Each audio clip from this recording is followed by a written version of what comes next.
Bonjour à tous et bienvenue dans Smart Tech. On va commencer cette émission avec une envolée numérique. Aujourd'hui, vous découvrirez Bertin Berchmann qui est avec nous en plateau. C'est le fondateur d'une start-up qui propose aujourd'hui d'intégrer une compagnie aérienne virtuelle. De quoi attirer les fans d'aviation et de pilotage. Et puis dans votre talk du jour, nous allons parler e-sport, ou comment le gaming en croissance permanente aujourd'hui entraîne dans sa cour de nouvelles perspectives, notamment de marketing. Nous allons voir lesquelles ensemble sur ce plateau. Et puis enfin, ce sera l'heure de votre rendez-vous Privacy avec Hervé Lejouan qui a tenu aujourd'hui à faire un point sur les acteurs de technologie, de l'informatique qui se trouvent encore aujourd'hui en Ukraine. Mais tout de suite, on va démarrer votre rendez-vous quotidien Smart Tech avec votre séquence, l'interview. C'est parti.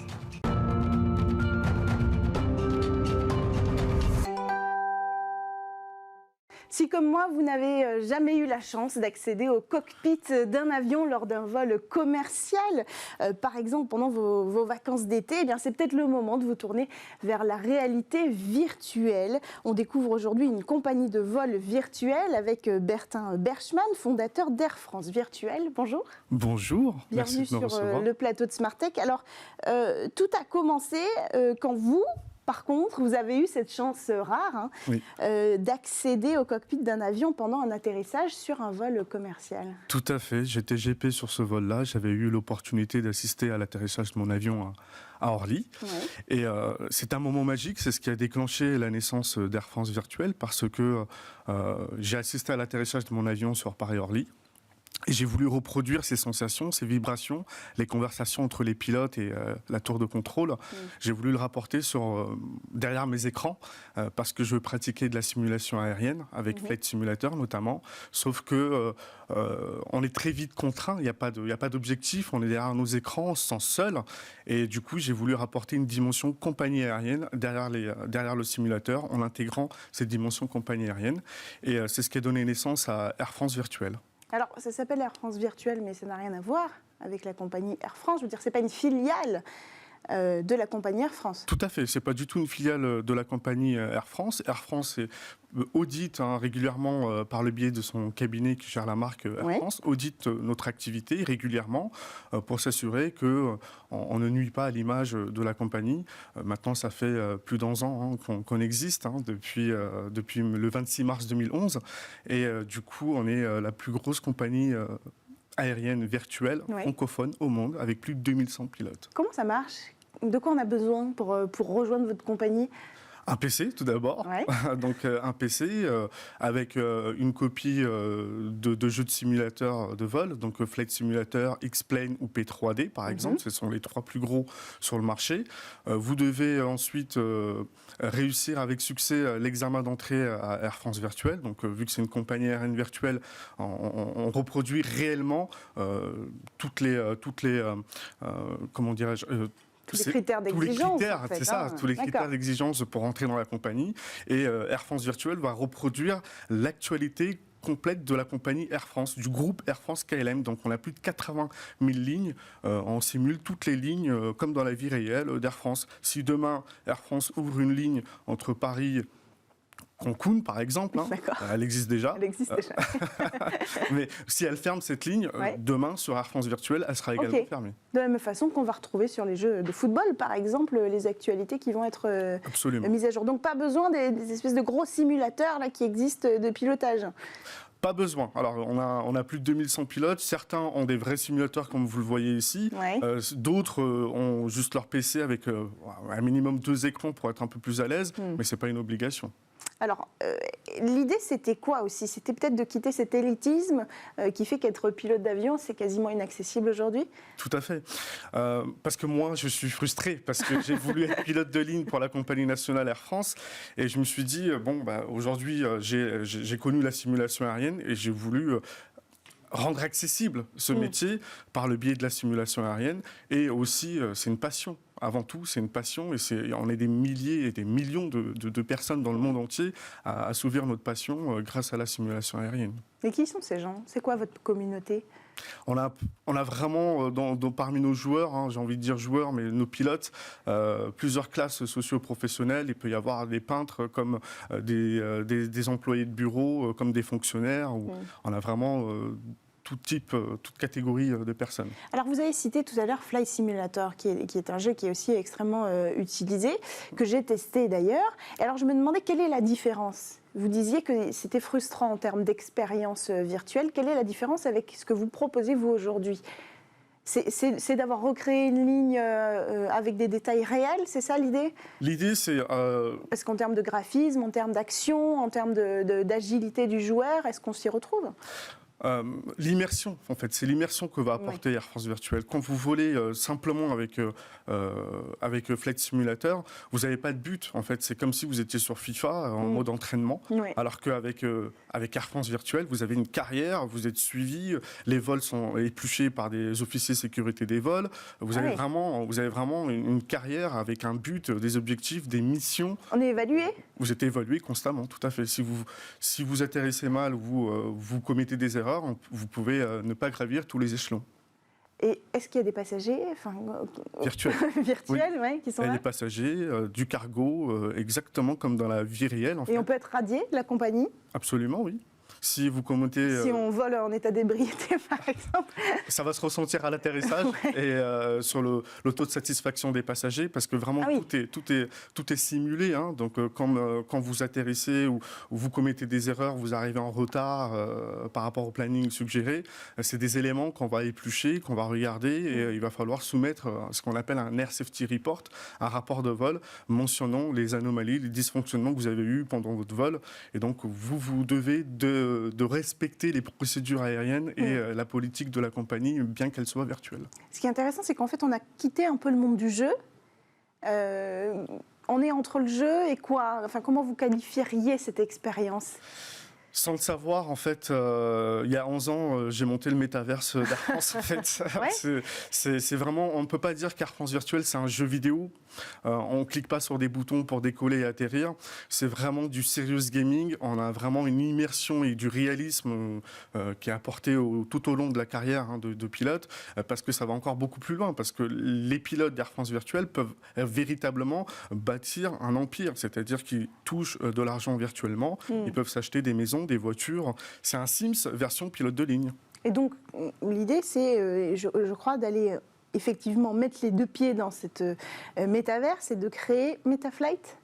MetaFlight, ça va être la suite logique d'Air France Virtuelle, qui va devenir une plateforme 3.0 en ligne, ludique, pour s'initier au métier de l'aérien, mais qui va également répondre aux problématiques B2B et B2C. Donc on élargit le panel pour rendre accessibles ces métiers de l'aérien, pour répondre aux problématiques de l'empreinte carbone qui existe, parce que l'avion reste le moyen de transport le plus polluant actuellement, et donc on va, par le biais de la simulation aérienne, répondre à ces problématiques-là. C'est-à-dire comment ? Comment ? Alors, je ne peux pas tout exposer dans l'immédiat parce que la start-up est en cours de montage, mais par le biais de la simulation aérienne, on peut très bien exercer ces vols d'entraînement qu'on pourrait limiter par des vols réels. C'est envisageable aujourd'hui qu'une formation officielle d'Air France se passe à moitié en virtuel ? Aujourd'hui, c'est... Demain, peut-être. Demain, oui. C'est en tout cas l'objectif, et c'est aussi le challenge de MetaFlight, mais qu'on puisse aussi, par le biais de la simulation, et c'est le cas aujourd'hui, n'importe quel pilote passe par la simulation aérienne avant de toucher aux commandes d'un vrai avion. Et alors l'idée, si on parle de la métaverse... Est-ce que demain, on peut imaginer des vols commerciaux pour lesquels on achèterait des billets à l'intérieur de la métaverse pour voyager d'un monde à l'autre ? Ça serait totalement loufoque, mais pourquoi pas ? Aujourd'hui, tout se fait avec le métaverse. C'est une dimension qui est extrêmement large. Ma foi, c'est pas le but en tout cas de la plateforme MetaFlight, mais si demain, il y a des passagers qui souhaitent voyager virtuellement, ça sera totalement possible avec MetaFlight. Comment vous travaillez avec Air France ? Est-ce que ce sont eux, vous avez dit qu'il y avait un audit, comment ça se passe ? Ils ont des personnes spécialisées en réalité virtuelle qui viennent surveiller que c'est conforme à leurs règles de conformité à eux? Absolument pas. Aujourd'hui, Air France a suffisamment de recul par rapport à notre activité. Donc il faut bien dissocier Air France et Air France Virtuel. Air France accepte, autorise l'utilisation de la marque, notamment du nom de domaine Air France Virtuel. Donc du coup, on est audité par le cabinet qui gère la marque d'Air France. Donc on est audité de manière à vérifier qu'on respecte bien tous les jalons qui nous ont été imposés. Mais l'idée, c'est quand même à terme d'offrir ce service à Air France. Absolument. Donc ça, c'est le sujet à suivre? C'est le sujet à suivre et ça va être le sujet de Metaflight, d'offrir toutes les fonctionnalités qu'on peut proposer par le biais de la simulation aérienne, pas seulement Air France, mais à l'ensemble des compagnies. Alors j'ai quand même une dernière question avant de conclure. On parlait de cette accessibilité, d'ouvrir à tous ces métiers passionnants qui pour l'instant sont difficiles à toucher du doigt pour le commun des mortels. Il faut quand même 2 ordinateurs, un casque des réalités virtuelles, un ordinateur capable de faire tourner de tels logiciels. Parfois on peut même aller jusqu'au cockpit de simulation. C'est pas très accessible financièrement tout ça. C'est pas très accessible pour le commun des mortels, mais pour ceux qui sont passionnés, c'est totalement accessible et ça reste beaucoup moins cher que pratiquer de la simulation aérienne professionnelle qui peut coûter jusqu'à 650 voire 300 voire 650 € de l'heure. Et on propose avec nos partenaires le plug and fly. Vous connaissez le plug and play. On a inventé le plug and fly où c'est des PC gamers qui sont taillés sur mesure. Vous branchez, vous pouvez partir en vol. Donc vous n'avez aucune connaissance technique à avoir. Merci beaucoup Bertin Berchmann d'être venu sur le plateau de Smart Tech. Je rappelle que vous êtes le fondateur d'Air France Virtuel, la première compagnie francophone au monde, compagnie aérienne virtuelle. On poursuit quant à nous notre émission quotidienne Smart Tech, c'est l'heure du talk aujourd'hui. 2,7 milliards de joueurs dans le monde en 2021, 500 millions de plus attendus d'ici 2023. Le marché du jeu vidéo est en croissance permanente. On peut même donner des chiffres plus business, 5,6 milliards de chiffres d'affaires en 2021. Un nouveau bilan est sorti aujourd'hui pour la France et 1,76 milliards de chiffres d'affaires en 2021. Alors c'est un marché qui continue à attirer des joueurs, ça on l'a compris, qui attire aussi des industriels, mais aussi d'autres acteurs, le marché du B2B, celui du divertissement, de la musique et du marketing aussi. Alors on va faire le point sur tout ça aujourd'hui avec nos invités en plateau. Nous avons Nicolas Chouat, fondateur et président de la société Becarog eSport. Bonjour. Bonjour. Alors vous avez lancé une nouvelle équipe amateur de eSport, c'est votre actualité. Pour quel jeu ? Alors on est actuellement sur plusieurs jeux, sur League of Legends en priorité, et puis on a des jeux de fighting comme Street Fighter. On est aussi présent sur PES, PES et sur Smash Bros. Alors pour rappel, Becarog eSport, c'est l'alliance en fait de Bunker, le club de jeux vidéo que vous avez fondé en 2010, et de Republic of Gamers, ROG, marque spécialisée dans le gaming, créée justement par le constructeur d'ordinateurs taïwanais Asus. Et donc, j'y viens, à vos côtés, nous avons un représentant d'Asus France, Jonathan Angel, directeur du marketing chez Asus France. Bonjour. Bonjour. Bienvenue sur le plateau de Smart Tech. Alors Asus est déjà bien implanté dans le secteur du jeu vidéo, puisque vous êtes le premier constructeur de matériel de gaming au monde. Alors pourquoi vous vous tournez vers cette collaboration avec Becarog ? Alors pour nous, elle était relativement naturelle. L'histoire d'Asus, elle est ancrée dans le jeu vidéo. Les premiers produits qui sont sortis aujourd'hui chez Asus, dans notre histoire, c'est des cartes mères, des cartes graphiques. C'est des joueurs, les premiers qui ont pris nos solutions. Et rapidement, quand l'e-sport a évolué, on était présent. On pourra en reparler, mais l'histoire est un peu plus longue. Si on avance jusqu'à la relation avec Becarog, elle était assez simple, c'est qu'on a trouvé finalement des valeurs communes. Nous, on avait déjà des investissements dans l'e-sport, et quand on s'est rencontrés, quand on a échangé ensemble, on a vu qu'on avait des visions communes, des valeurs qu'on a envie de partager. Et puis ça s'est fait un petit peu naturellement à cette association pour aller un peu plus loin et permettre aux joueurs amateurs de devenir professionnels. Et finalement, nous, notre identité, c'est donner la possibilité à des joueurs finalement d'assouvir leur passion et pourquoi pas demain de gagner leur vie grâce à cette passion. Donc de votre côté, la réponse à cette alliance, c'était peut-être cette question justement de sponsoring, de pouvoir développer, faire vivre une équipe ? Effectivement, en gros, ça s'est fait un peu en plusieurs phases. Déjà, Bunker Esport, c'est une structure que j'avais créée en 2010, qui était une structure plus ou moins amateur. Et ça a mis du temps, parce qu'à l'époque, c'était pas encore développé comme maintenant. Et il fallait, pour faire vivre une structure, avoir des financements, décrocher du sponsoring. Déjà, pourquoi je l'ai créé? C'est parce que moi-même, j'ai été joueur professionnel. Et à l'époque, en 2004, 2005, 2006, 2007, il n'y avait pas encore ce développement de l'e-sport. C'était pas encore parlant. Et donc, en fait, c'était pour répondre à cette problématique-là et pour apporter aussi, que ce soit au niveau de la formation des joueurs et donc, du financement de mes joueurs, justement, cette partie-là. Donc après, naturellement, avec ce partenariat qu'on a noué avec Asus, on a pu justement créer cet axe stratégique. Et voilà, ça s'est fait vraiment naturellement. Et pour nous, c'est un support qu'on a au quotidien, que ce soit sur la partie équipement, où on a un appui total et puis financier. Donc, non, franchement, aujourd'hui, on est très contents. Alors, il y a plusieurs facettes chez BK ex-Bunker, aujourd'hui BK Rogue, qu'on va développer au fur et à mesure qu'on avance dans cette émission, parce que l'idée, c'est d'explorer ensemble ces nouvelles possibilités qu'offre le secteur du e-sport. J'ai donné le chiffre tout à l'heure, 5,3 milliards de chiffre d'affaires rien qu'en 2021. Pour qui? Pour les créateurs de jeux? Alors, c'est plutôt éclaté. Quand on parle de ce chiffre-là, c'est vraiment global. Après, dans le chiffre d'affaires qui est généré, vous avez une partie qui est exploitée par les éditeurs, une partie qui est réservée au sponsoring. Aujourd'hui, en fait, c'est vraiment éclaté, sachant que les éditeurs s'y mettent aussi à l'e-sport. C'est pas quelque chose c'est quelque chose de nouveau. Pour la partie sponsoring, ça représente à peu près 40%. Donc, en tout cas chez nous et de manière générale et globale. Et puis après, vous avez toute la partie publicité, droit télé, qui permettent... Et la partie hardware, finalement, les machines. Ouais. Dans le marché du jeu vidéo, quand on parle de jeu vidéo dans son ensemble, qui est la première industrie aujourd'hui de divertissement en France, on a effectivement la partie software, éditeur, et hardware, équipement. Dans l'équipement, il y a les consoles, donc les Xbox et les PlayStation. On compte également aujourd'hui les devices qu'on appelle même les smartphones, aujourd'hui mobiles, on en a chez Asus ROG, les téléphones dédiés aux gamers, évidemment les PC portables également.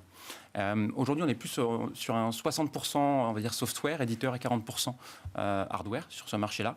Et au sein de l'hardware, on a vraiment entre l'IT, donc smartphone et PC, un 50-50 entre l'IT et les consoles aujourd'hui. Donc le marché est très dynamique, il est en croissance constante. Et nous, on le voit sur le marché des ordinateurs portables aujourd'hui, gamers, qui tire la croissance du marché global des ordinateurs portables. Alors, BK, vous étiez donc aussi un groupe, vous êtes toujours d'ailleurs, un groupe d'événementiel. C'est la preuve aussi que le e-sport, ça peut être un vecteur de communication aujourd'hui?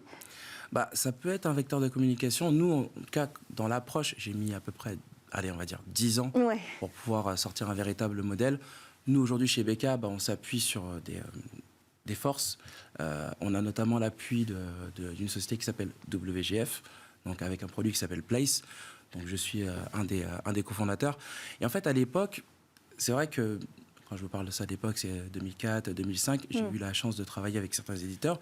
Et puis on s'est rendu compte que ce qui revient souvent, c'est la partie solution logicielle pour la gestion d'événements, la gestion de tournois. Et donc en fait, il était pour moi logique et normal d'apporter en fait ces solutions-là en fait au quotidien. Donc pour nous chez BK Rogue, on s'appuie en fait vraiment sur des fronts importants, donc que ce soit la partie logicielle. On a aussi chez nous toute la partie entertainment. Donc aujourd'hui on a... Il y a un exemple là qui peut peut-être aider nos téléspectateurs à imaginer comment on peut utiliser le e-sport aujourd'hui pour faire de la communication, pour créer l'événement.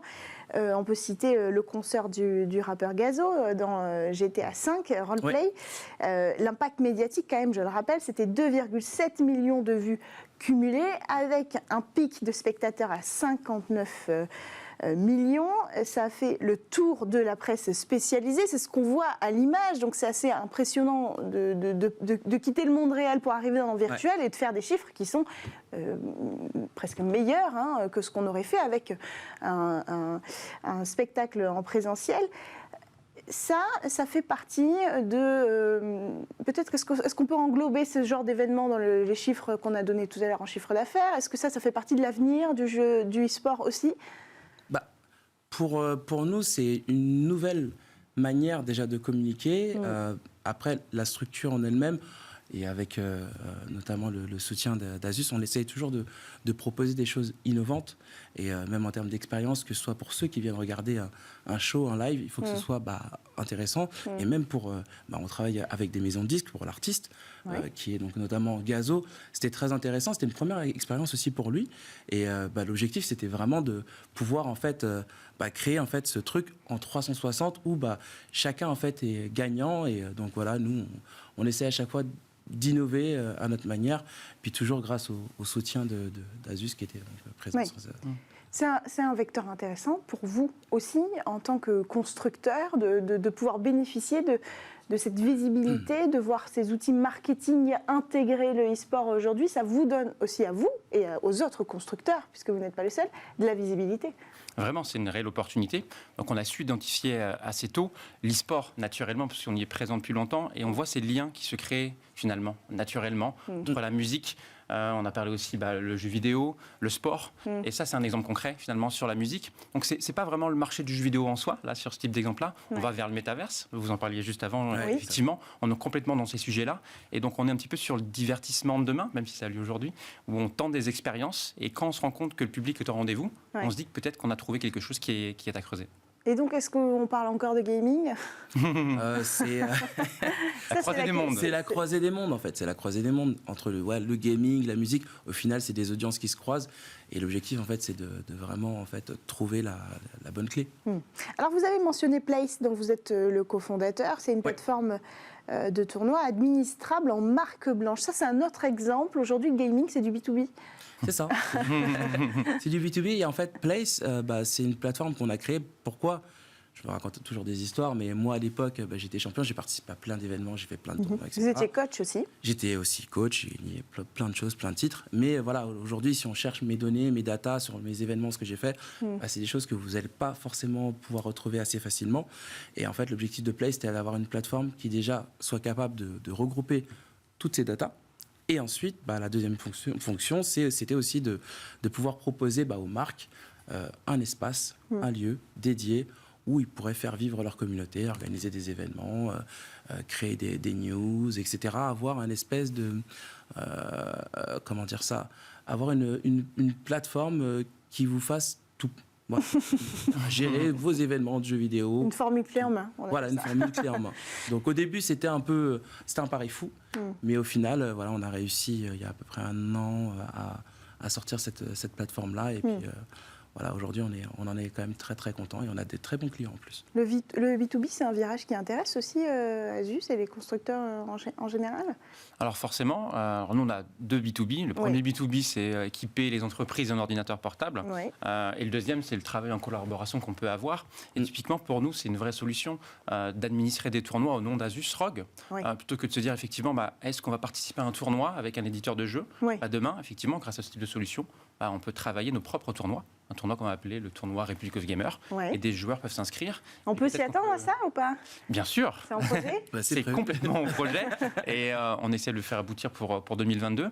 C'est intéressant pour les joueurs, c'est intéressant pour la marque, évidemment, d'un point de vue marketing. Et c'est intéressant aussi pour dénicher des talents. Demain, de trouver des joueurs qui vont performer dans ces tournois et se dire pourquoi pas les passer professionnels dans notre structure. Donc là, vous êtes associé avec Bekarog. Donc l'idée, c'est pas de créer une équipe Asus, c'est de créer ensemble... Tout à fait. C'est notre équipe Asus, c'est notre co-équipe. Il faut savoir que dans notre ADN, on avait l'e-sport et on avait commencé par la formation. On avait créé ce qu'on appelle la ROG School, donc l'école du gaming. C'était une des premières.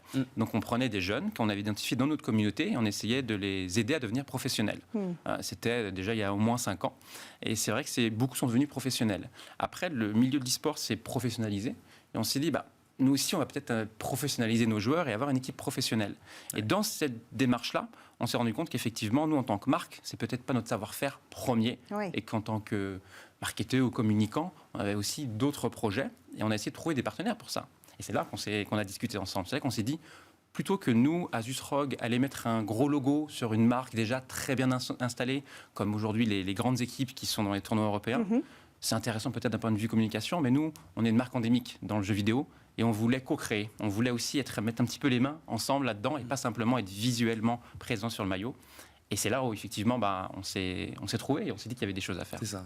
Alors, il y a une notion dans votre projet qui est aussi celle de porter des sujets comme la diversité ou l'intégration sociale. Globalement, c'est un sujet qui émerge et qui accompagne le gaming, le e-sport depuis quelques années. D'abord, le sujet de la diversité, évidemment. Quand on parle de jeux vidéo, on pense équipement. On ne pense pas forcément accessibilité. Alors, comment vous vous tournez vers ces sujets d'intégration sociale ? Nous, simplement pour vous expliquer un peu ce qu'on fait chez Bekarog, on a un certain nombre de joueurs qui jouent chez nous. On essaie de donner la chance à tout le monde.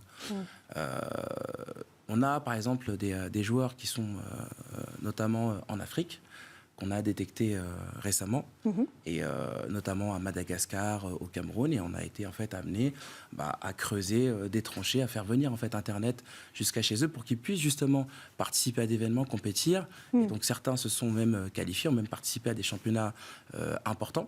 Et en fait, c'est ça dans l'aventure, c'est vraiment de pouvoir en fait apporter toutes ces solutions, aller au bout en fait. Moi, j'ai une autre casquette, donc celle d'organisateur. Je suis amené souvent à organiser des événements en Afrique et c'est vraiment quelque chose que je porte, que je mets en avant.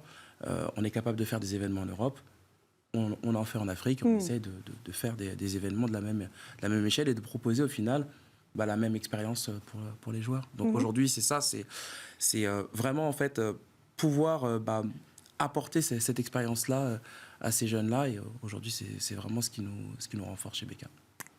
Comment vous faites votre part dans cette responsabilité d'intégrer plus de diversité sociale, de permettre peut-être cet ascenseur social aussi dont on parle par le biais du jeu vidéo en tant que constructeur? Bien sûr. Chez Asus, on a deux combats. On a un premier combat qui est l'électronisme. C'est vraiment un sujet que nous, on a aujourd'hui à cœur. On le combat, on travaille avec différentes associations, effectivement, pour combattre ce sujet-là. Sur le sujet gaming, maintenant, de manière plus claire, un de nos premiers combats, c'était d'aller chercher des joueurs qui pas forcément étaient bien équipés et qui travaillaient sur du matériel qui était vraiment bas de gamme et pouvoir leur donner cette occasion de briller. Et on a des très belles histoires de gens qui, effectivement, via le jeu vidéo, ont eu un ascenseur social. Et aujourd'hui, ont des milliers, ou pour certains des millions de followers sur Twitter, sur Twitch, et vivent une vie incroyable grâce aux jeux vidéo. Et c'est vrai que si on regarde peut-être 10 ans en arrière, jamais on n'aurait pu imaginer ça. On avait le cliché du joueur un petit peu dans sa chambre. Et presque souvent un peu isolé, et qu'est-ce qu'il fait tout le temps sur son ordinateur, et on se rend compte qu'aujourd'hui, ça peut être vecteur finalement de réussite sociale également. Oui, parce qu'effectivement, il y a cette question d'innovation technologique qui est difficile parfois à combiner avec l'accessibilité en termes de prix. Ce sont des prix assez élevés aujourd'hui pour avoir un équipement qui tourne suffisamment bien pour ne pas être en plus pénalisé par rapport à ses collègues qui vont jouer sur le même jeu. Donc l'innovation technologique, c'est aussi au cœur de ce que vous proposez. On a parlé tout à l'heure de smartphones, d'ordinateurs. Je crois que vous amenez avec vous aujourd'hui votre dernière innovation. Alors il y a eu l'iPhone dédié au gaming présenté en 2018. Ça fait partie des vecteurs aussi d'accessibilité. Tout à fait. Nous, notre objectif, c'est toujours, notre credo, c'est in search of incredible. Donc à la recherche de l'incroyable, pousser tout le temps l'innovation. Mais qui dit pousser tout le temps l'innovation, finalement, c'est après cette innovation de réussir à la faire redescendre sur l'ensemble des gammes. On a des exemples, typiquement sur Asus, on est vraiment spécialisé sur ordinateur portable. On a commencé à mettre des seconds écrans sur des claviers. Donc imaginez votre clavier qui est scindé en deux et vous avez un deuxième écran finalement sur votre clavier. Cette technologie a commencé sur des produits plutôt élevés, sur le haut de gamme. Et petit à petit, finalement, on appelle ça la descente technologique. On arrive à mieux rationaliser nos coûts et apporter ces innovations sur l'ensemble de la gamme. Et aujourd'hui, vous avez ces seconds écrans sur des ordinateurs à 499 €, 699 €. Et c'est un petit peu l'objectif aussi sur le gaming. Quand on sort un tout nouveau produit avec les dernières cartes graphiques, forcément, c'est des prix qui sont élevés pour un ordinateur portable. Il est extrêmement performant. Mais avec le temps, on arrive aussi finalement à utiliser peut-être les anciennes générations de cartes graphiques pour les mettre sur des ordinateurs plus accessibles. Et aujourd'hui, vous pouvez acheter un ordinateur portable performant pour jouer aux vidéos sous 1000 €. C'est possible.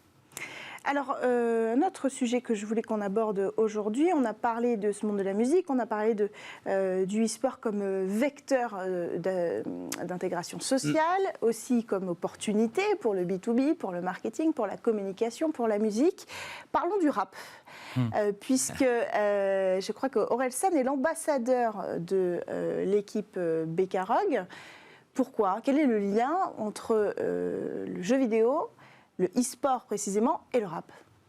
Le e-sport et le rap, je l'ai dit tout à l'heure, il y a des audiences qui sont communes. Après, en ce qui concerne Orelsan... C'est le même public, vous voulez dire? Oui, c'est le même public, c'est les mêmes audiences, donc voilà. Et puis, pour Orelsan, c'est cool d'être avec lui. Il a une réputation de joueur, c'est pour ça? C'est un joueur, il aime beaucoup les mangas, et voilà, on a eu un bon feeling. Et c'est un très bon ambassadeur. Ouais. Après, on le laisse souvent gérer sa communication, Mr. Aurel. Jonathan, l'association Asus Rap, c'est pourquoi? C'est ce qu'on expliquait tout à l'heure. Pour nous, c'est ce qu'on appelle l'extorsion d'audience. Vous savez, le jeu vidéo, on le disait tout à l'heure, il pouvait paraître cliché. On a encore des joueurs qu'on appelle les hardcore gamers qui aujourd'hui, eux, ils s'intéressent qu'aux machines et aux jeux vidéo. Mais quand on commence à regarder les autres passions des joueurs, on découvre qu'il n'y a pas que le jeu vidéo.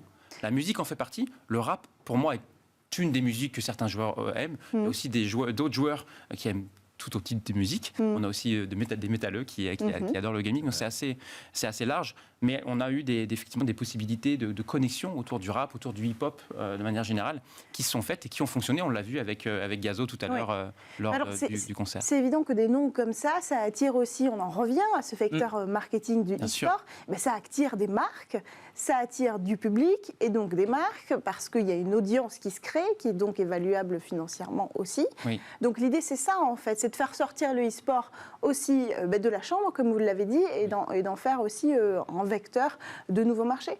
Clairement, et on est aujourd'hui dans des stratégies de communication. Dans mon métier, marketing, c'est aussi de réfléchir à ça, de réfléchir à nos audiences, qu'est-ce qu'elles attendent d'Asus et de Rogue aujourd'hui. Et on trouve finalement des liens et des passions. Et quand on voit les résultats qu'on a eus encore une fois sur le concert, on se dit qu'on a peut-être touché quelque chose d'intéressant. Après, il faut rester ouvert. Il y a beaucoup d'autres pistes. Et il faut toujours être à l'affût finalement de ce qui va être possible de faire et continuer d'innover, même dans nos communications finalement. Quel secteur pourrait être intéressé par le e-sport ? Par le e-sport, on a par exemple un client avec qui on a travaillé, qui est Ikea, qui est non endémique. D'accord. Et avec eux, on a fait une très très belle opération, notamment d'ailleurs. C'est en collaboration avec Asus, en plus. Donc c'était sur une gamme. Pour la petite histoire, on a créé une collaboration avec Ikea. L'idée, c'est d'avoir du matériel, du bureau, c'est ça? Exactement. Donc on a fait du mobilier Ikea brandé Republic of Gamer. D'accord. Et donc finalement, vous pouvez acheter un bureau, une lampe, une chaise chez Ikea, matériel Ikea, qui est effectivement fait en collaboration avec Asus Republic of Gamer. Et ils ont voulu prendre la parole, créer un tournoi que Nicolas a pu mener pour Ikea. Avec Place notamment. Avec Place en marque blanche, donc la proposition d'événements en marque blanche.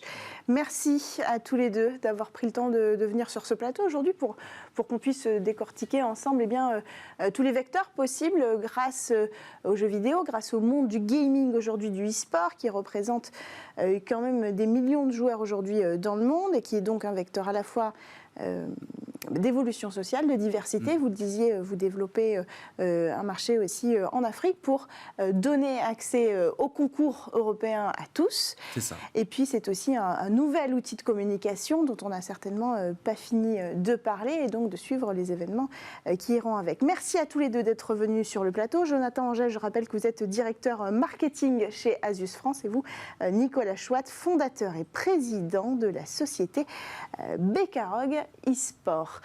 On poursuit, quant à nous, notre émission quotidienne Smart Tech, mais d'abord, ne partez pas trop longtemps, vous avez une courte page de publicité et on se retrouve juste après.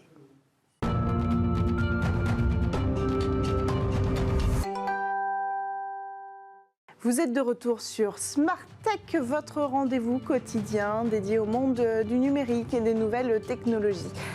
Alors, depuis plusieurs semaines, l'Ukraine fait face à une guerre provoquée, vous le savez, par la Russie, que vous pouvez suivre régulièrement sur ce plateau via des décryptages sur les conséquences de ce conflit dans les domaines de la tech.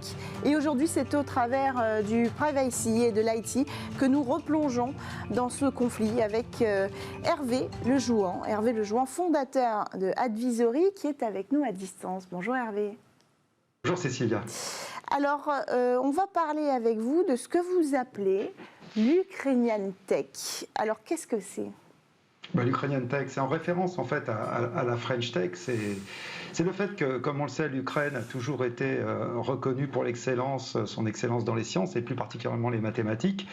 Et dès lors, naturellement, très tôt, ils se sont tournés vers l'informatique et les technologies de l'information. Et en fait, je vais essayer de donner quelques chiffres, mais aujourd'hui, on estime le nombre de développeurs en Ukraine à peu près 250 000 développeurs ukrainiens, un peu plus de 4 000 sociétés dans la tech, un peu plus d'une centaine de centres de recherche et développement et plus de 1000 événements tech par an. Donc on voit bien que c'est un pays qui est très actif et une grande partie en fait de ces développeurs et de ces sociétés sont sous-traitants de sociétés américaines, européennes, israéliennes ou autres. Donc ils travaillent pour des sociétés et ces sociétés les ont reconnues en fait pour leur qualité, vraiment encore une fois la qualité de leurs ingénieurs, de leurs développeurs, de leurs designers. Et très tôt, depuis les années 2005, on fait appel à eux, en plus avec des tarifs compétitifs. Donc typiquement, vous avez en Israël, pour la high-tech israélienne, elle emploie plus de 20 000 développeurs ukrainiens et une société comme Wix, israélienne, qui est une des grandes sociétés de création de sites web mondialement reconnues, emploie plus de 900 personnes en Ukraine.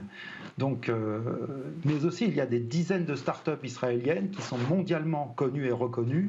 On va citer Grammarly, par exemple, qui est utilisé par un grand nombre de personnes dans le monde, justement, pour pré-remplir dans toutes les langues et corriger vos fautes. Mais aussi, ils sont dans la biotechnologie, dans l'aéronautique, dans la reconnaissance faciale, utilisée par les plus grandes sociétés. Donc, c'est vraiment un écosystème extrêmement dynamique et ça démontre effectivement qu'au-delà en fait, des conséquences dramatiques du conflit, bien entendu, sur les personnes et les Ukrainiens, au-delà des conséquences qui nous touchent, nous, Européens, et qui vont nous toucher sur les conséquences économiques avec l'envolée des prix de l'énergie ou des matières premières, eh ben, il y a un aspect sur la tech qui va être très impactant à la fois pour ces sociétés, mais aussi pour leurs clients dans le monde, qui sont d'autres startups, qu'elles soient européennes, américaines ou israéliennes ou autres. Alors, je crois savoir que vous avez vous-même, alors on rentre un peu dans le personnel, mais une expérience professionnelle avec ce savoir-faire en Ukraine. Alors, si je peux me permettre, Hervé, si vous pouvez, alors votre micro frotte, je me permets de vous le dire, parce qu'on l'entend beaucoup pour les téléspectateurs, si on peut faire attention, et je vous laisse me répondre à cette question de votre expérience personnelle, peut-être avec Privoni, j'imagine. Oui, alors attendez, je vais être sûr que ça marche bien, voilà. Donc là, ça marche mieux, excusez-moi. Donc, effectivement, oui, j'ai fondé, moi, Privoni en 2010, et en 2010, j'avais besoin d'une équipe de développeurs pour démarrer et m'accompagner dans le projet. Et à ce moment-là, en fait, j'étais à San Francisco, et j'étais avec un ami, Philippe Jeudi, qui est marié avec une Ukrainienne, qui était déjà mariée avec une Ukrainienne, et elle m'a proposé de rentrer en contact avec une société effectivement basée en Ukraine, à Tcherkassy, une société qui s'appelle SPD Ukraine. Tcherkassy, c'est sur le Dniepr, c'est 200 km au sud-est de Kiev. Et donc je suis rentré en contact avec eux. Alors pour tout vous dire, effectivement, au début, les Ukrainiens n'avaient pas très bonne réputation, et même quelquefois ça continue, on dit que ce sont des hackers et tout, mais au final je suis rentré en relation avec cette société et je n'ai jamais eu à m'en plaindre. J'ai vraiment une excellente relation qui s'est poursuivie dans le temps et qui aujourd'hui a atteint, si vous voulez, un niveau qui va au-delà du professionnel. Et après, j'ai poursuivi avec des gens qui ont démarré avec moi en 2010, donc dans l'équipe d'SPD Ukraine, mais qui ont fondé leur société. Valera Oleksenko, typiquement, a fondé l'un de ceux-ci. Il a fondé Unibrix il y a quelques années et a continué de travailler pour Privoni.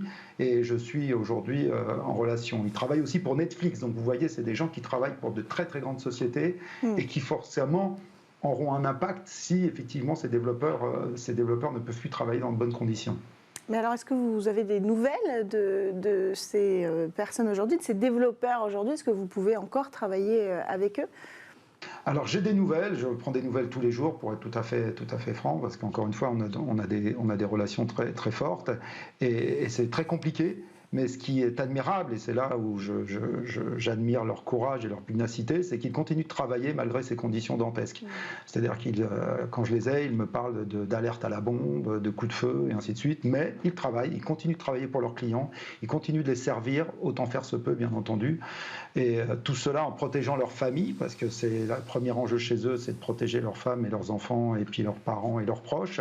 Mais ils continuent de travailler. Le réseau, il y en a encore, pour l'instant. Et donc, c'est ça qui est absolument admirable, c'est qu'ils ne fuient pas et ils continuent de travailler, ils ont une responsabilité. Donc, je suis en contact avec eux. Je suis aussi en contact avec Philippe Jeudi, qui est marié avec une Ukrainienne et qui a déménagé en Ukraine il y a quelques années. Donc, il vivait à Kiev encore très récemment. Et là, il est resté en Ukraine pour, encore une fois, essayer de soutenir ces sociétés, cet écosystème technique, et d'essayer de voir comment aujourd'hui il peut les soutenir à son niveau. Alors, comment on peut faire... Comment on peut faire, Hervé, justement, et ce sera la conclusion, pour soutenir cet écosystème de développeurs en Ukraine ? Si vous voulez, il y a plusieurs aspects. Le premier aspect, c'est déjà un soutien moral et puis une proposition d'hospitalité aussi pour leur famille. Ça, c'est très important qu'ils sachent que des proches comme nous peuvent accueillir leurs femmes et leurs enfants parce qu'eux n'ont pas le droit de partir en tant qu'hommes, vous le savez, entre 18 et 60 ans. Mais aussi, il y a des sociétés qui commencent à rapatrier et essayer de rapatrier certains de ces développeurs, des femmes, bien entendu pour l'instant, parce que les hommes n'ont pas le droit de sortir, mais dans des pays, en Pologne, en Turquie et autres, pour pouvoir leur permettre de continuer leurs activités. Et puis derrière, il faut essayer de les soutenir si nécessaire, parce qu'ils ont aussi une crainte que le système bancaire puisse être touché à un moment donné, et donc de ne plus pouvoir payer leurs employés ou de ne plus pouvoir facturer leurs clients.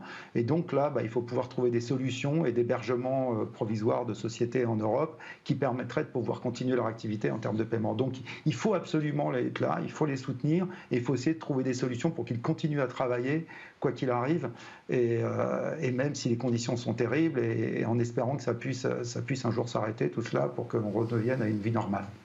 Merci beaucoup Hervé Lejoin, fondateur d'Advisory, d'avoir pris le temps de nous présenter ces développeurs qui travaillent encore aujourd'hui, malgré des conditions extrêmement difficiles depuis l'Ukraine, en Ukraine. Donc on comprend qu'on a quand même des moyens de les soutenir, en espérant, comme vous l'avez dit, que cette guerre prenne fin assez rapidement. Merci à tous de nous avoir suivis pour cette édition de Smart Tech, votre rendez-vous quotidien dédié aux informations du monde du numérique et des nouvelles technologies. On se retrouve encore demain, comme tous les jours, sur Bismart à 11h et en direct. Et n'oubliez pas d'écouter les podcasts. Merci à tous.